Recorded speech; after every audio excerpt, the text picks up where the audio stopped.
light. You can do it. So, for those of you who don't know, who haven't followed the news about it, today we landed a spaceship, an exploratory vehicle called Curiosity on Mars. 354 million miles. NASA scientists actually tried to test this. We have no concrete, nobody's ever been there. We can't say this is exactly what you're going to expect as you throw basically a Volkswagen bus at 14,000 miles an hour towards this planet. So you remember that thing you did in maybe Boy Scouts where you tried to drop the egg in a box so it wouldn't break? Try doing that with a Volkswagen at 14,000 miles an hour. And that's what they did. They weren't sure exactly how this works. They thought of everything they can, but this is the thing, it's science, this is exploration, this is testing the boundaries of what we know. So when you're doing this, accelerating a Volkswagen bus towards a planet that you know only through math and physics will be where you think it's going to be, and then try to develop a heat shield to withstand the entry heat of that, have it break free, have basically a jetpack built around the Volkswagen to hover it in the air 60 meters above the ground while it winches the Volkswagen safely down to the ground. That is fucking amazing. Now this might seem like kind of an off side note to this, but this is one of the differences between science and religion. If you fuck up in science, your shit burns up in entry and dies.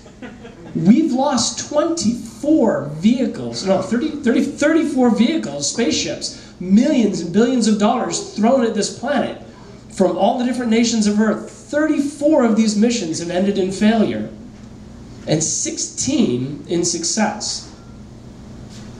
In religion, in faith, if you fuck something up, what are the consequences? If you get something wrong, how can you tell? There's no immediate feedback system. One of the things that I like religion, I like science, I'm kind of a fan of both. One of the things I find interesting is religious people will often say religion forms society, and it's not actually the case. Think of the civil rights movement. A lot of the churches, regardless of the faith, were very pro-slavery because the Bible is very pro-slavery. And it was sects, it was small groups like the Quakers who first said, you know what?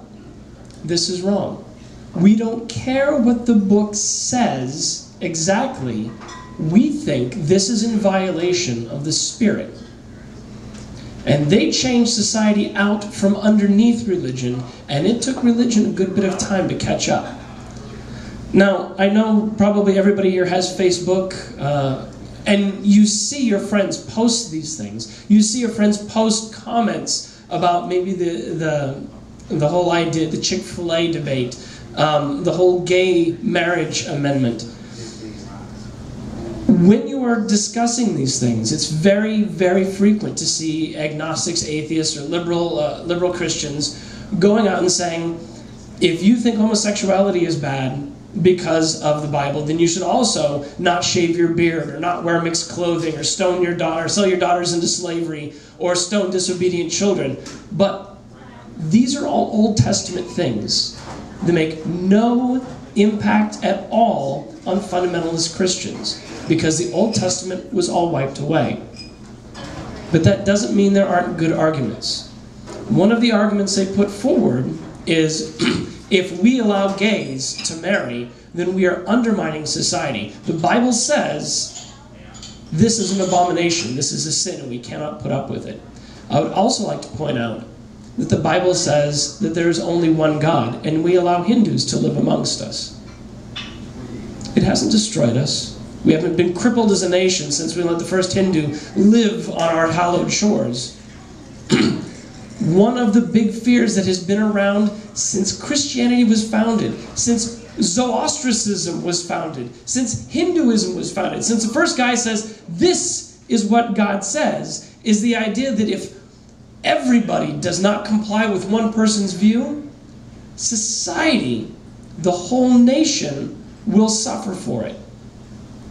I think this is one of the great subtle evils of all time. That right there is your excuse to hate anything.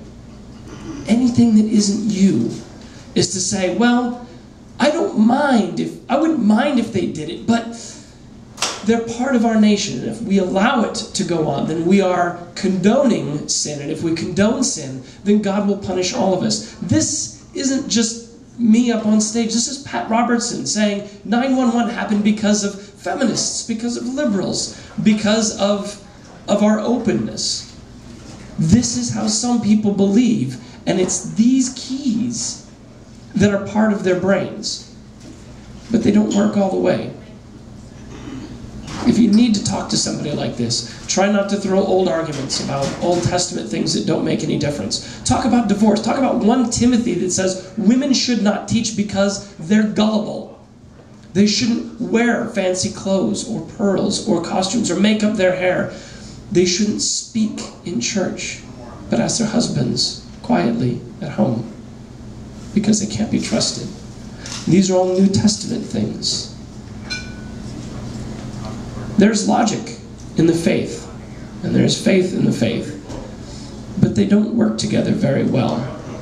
And it falls to us, whenever you can, to try to make the little step and say, you know what? Not everybody shares your fucked up beliefs.